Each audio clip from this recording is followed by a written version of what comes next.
മമ്മൂട്ടി എന്ന അധികായൻ ഇന്ത്യൻ സിനിമയുടെ അഭിനയങ്ങളുടെ ഞാത്തം ഈ നടനെ തോൽപ്പിക്കാൻ ഇന്ത്യൻ സിനിമയിൽ നിന്ന് ലോക സിനിമയിൽ ഒരു വ്യക്തിയും കഴിയും.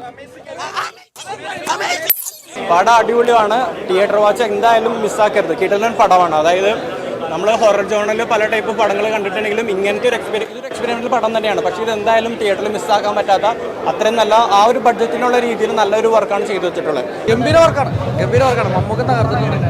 ഈ പ്രായത്തിൽ ഇതുപോലെ പെർഫോമൻസ് ചെയ്യണമെങ്കിൽ എത്തിച്ചേരാണ്. കാരണം ക്യാരക്ടറോടൊന്നും അർജുൻ അശോകനായാലും സിദ്ധാർത്ഥ് വർദ്ധനായാലും നന്നായിട്ടുണ്ട്.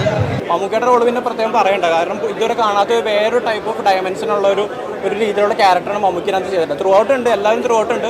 ആകെ ഒരു 3-4 ക്യാരക്ടേഴ്സ് ഉള്ളൂ, പക്ഷെ എല്ലാവരും കിടിലനായിട്ട് ചെയ്തിട്ടുണ്ട്. മമ്മൂക്കയുടെ പെർഫോമൻസ് ഒന്നും പറയാനില്ല, അടിപൊളിയായിട്ടുണ്ട്. നല്ല ഇപ്പം നമ്മൾ ഹിന്ദിയിലെ തുമ്പാടൊക്കെ ഇല്ല, ഏകദേശം ആ ഒരു ടൈപ്പ് പടം. ഭയങ്കര ഒരു എന്താ മിത്തിക്കൽ ഹൊറർ ആ ഒരു രീതിയിലുള്ള ഇഷ്ടപ്പെടുന്നവർക്ക് നന്നായിട്ട് ഇഷ്ടപ്പെടും. അടിപൊളി പടമായിട്ട്. Making super.